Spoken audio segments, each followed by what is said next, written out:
تو ہم کو ایک تو استقامت کا حکم ہے، عبادت کے اعمال ہوں اس پر بھی استقامت کریں، دعوت اور محنت کے اعمال کہ اس پر بھی استقامت، کہ دعوت اور محنت کے جو اعمال ہم کو دیے گئے ہیں، روزانہ کے ہیں، ہفتے کے ہیں، مہینے کے ہیں، سال کے ہیں، یہ جو اعمال دیے گئے ہیں، ان اعمال کا بھی یہی تقاضا ہے کہ ان پر استقامت کی جائے۔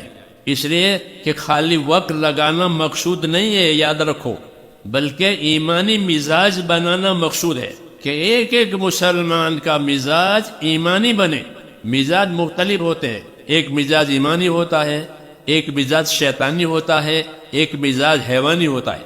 حیوانوں میں حیوانی مزاج ہوتا ہے، کھانا پینا، خواہش پوری کرنا، لڑنا، یہ حیوانی مزاج کی خاصیت ہے۔ اس سے برا مزاج شیطانی مزاج ہے کہ نہ اچھا کرے نہ دوسرے کو اچھا کرنے دے، رکاوٹیں ڈالے، بہکاوے، یہ شیطانی مزاج ہے۔ ان دونوں مزاجوں سے نجات پا کر کے ایمانی مزاج بنانا ہے، کہ ہمارا مزاج ایمانی بنے۔ اس کی طرف بہت کم توجہ ہے۔ ہمارا یہ نکلنا، ہمارا یہ محنت کرنا، یہ بذات خود مقصود نہیں ہے کہ نکل گئے، کہ نکل کر کے کیا کمایا، کیا حاصل ہوا، کہ ہم کو نکل کر کے یہ پیدا کرنا ہے کہ ہمارا مزاج ایمانی بنے، کہ ایمانی مزاج ہوگا تو اللہ رسول کی اطاعت ہوگی، جو اللہ رسول نے کہا وہی کرے گا۔ یہ مزاج بنا، جیسے جانور کا مزاج بن جاتا ہے تو پھر وہ جانور تابع ہو جاتا ہے، گھوڑا وہ لگام لے لے گا، اس کا مزاج بنایا گیا ہے تو اب یہ خدمت دے گا۔ ایسے ہی میرے دوستو، اللہ کی عبادت کے لیے، اللہ کے دین کی دعوت و نصرت کے لیے ایمانی مزاج بنانا پڑتا ہے۔ یہ محنت ہماری ایمانی مزاج بنانے کے لیے ہے، خالی وقت دینے کے لیے نہیں ہے کہ ٹھیک ہے اچھا کیا وقت لگایا تو، لیکن وقت لگانے سے ہمارے اوپر کیا اثر آیا کہ اس کی وجہ سے ہمارا مزاج ایمانی بنے گا، کہ جو اللہ کا حکم ہے وہی کرے گا، دوسری بات نہیں کرے گا۔ صحابہ کرام کی یہ صفت تھی کہ ان کا مزاج ایمانی بنا، جو کہا وہی کیا۔ مولانا الیاس صاحب فرماتے تھے کہ میں تو اس کام کے ذریعے سے ایک قوم بنانا چاہتا ہوں، ایک قوم بنے ہماری، یعنی ایمان والے، یقین والے، اخلاص والے، یہ پیدا کرنا میں چاہتا ہوں اس کام کے ذریعے سے۔ تو ہماری اس محنت کی غرض صرف اتنی نہیں ہے کہ وقت لگ جاوے اور خروج ہو جاوے، کہ وہ تو ہے ہی ہے، لیکن وہ کس کام کے لیے ہے کہ ہمارے اندر ایمانی مزاج بنے، کہ جو حکم ہوگا وہ کرے گا اور جو منع ہے تو نہیں کرے گا۔ مثال کے طور پر جب حضور صلی اللہ علیہ وسلم نے سن 6 ہجری میں عمرے کا ارادہ فرمایا اور اپنے ساتھیوں کو لے کر عمرے کے لیے تشریف لے گئے، مشرکین مکہ نے آپ کو عمرہ کرنے نہیں دیا، تو حضور صلی اللہ علیہ وسلم نے فرمایا کہ بھائی ہم لڑنے نہیں آئے ہیں، ہم تو عمرہ کرنے آئے ہیں، یہ بیت اللہ ہے کہ نہیں۔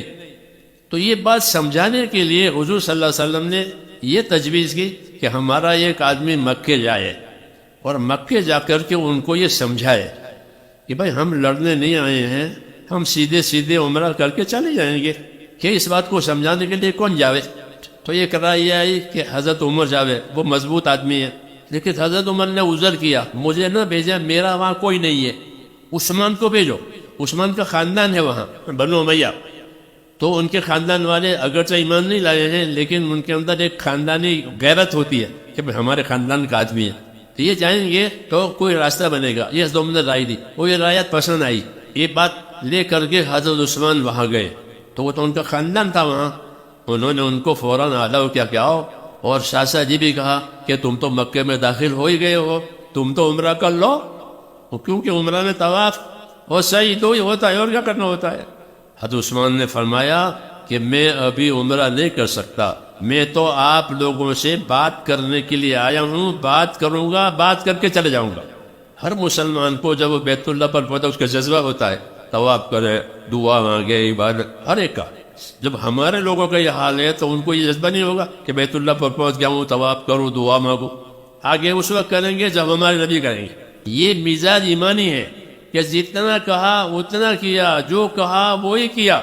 ہمارے کام کی یہی غرض ہے میرے دوستو، کہ ہم وہ محنت کر رہے ہیں، وہ محنت ہم کو ملی ہے بنیادی طور پر کہ اس کی وجہ سے ہمارے مزاج ایمانی بنے گی، اور ایمانی مزاج کی تاثیر یہ ہے کہ اس سے اللہ کی اطاعت وجود میں آئے گی، اور جب اطاعت کریں گے تو اللہ کی رحمت کے فیصلے ہوں گے. اطیعوا اللہ واطیعوا الرسول لعلکم ترحمون. اطاعت کرو اللہ کی، اطاعت کرو اس کے رسول کی، تاکہ تمہارے اوپر رحم ہو جائے.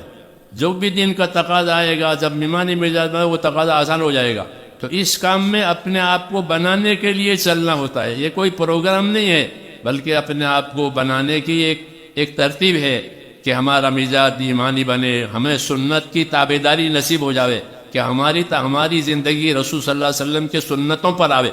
اس لیے کہ سنت ہی اصل دین ہے، رسول صلی اللہ علیہ وسلم کے طریقے. اس لیے اس راستے میں سیکھنا سکھانا بھی ہوگا، یاد کرنا بھی ہوگا، تاکہ زندگی کی کمی کسر نکل جاوے اور زندگی میں کمال آوے. اور کمال کیا ہے؟ کہ ایمان اور یقین پیدا ہو جاوے، رسول صلی اللہ علیہ وسلم کا اتباع ہو جاوے اور فکر آخرت کی لگ جاوے. اگر یہ باتیں پیدا ہو رہی ہے تو الحمدللہ ہم کامیاب ہیں. اس لیے اس چیز کو سامنے رکھ کر کے اس عمل کو کرنا ہے، اللہ کے راستے میں نکلنا ہے، کیونکہ یہ بہت بڑا عمل ہے. یہ جنت کا دروازہ ہے. حدیث میں ہے کہ تم اللہ کے دین کی محنت ضرور کرو، کہ یہ دین کی محنت جنت کے دروازوں میں سے ایک دروازہ ہے. اس محنت کی وجہ سے دروازے تک پہنچ جائیں گے. اور یہ بتایا کہ اس محنت کی وجہ سے اللہ تمہاری پریشانیوں کو اٹھا لے گا حدیث میں. تو ہماری پریشانیوں کا علاج بھی ہے، یہ جنت کا دروازہ بھی ہے.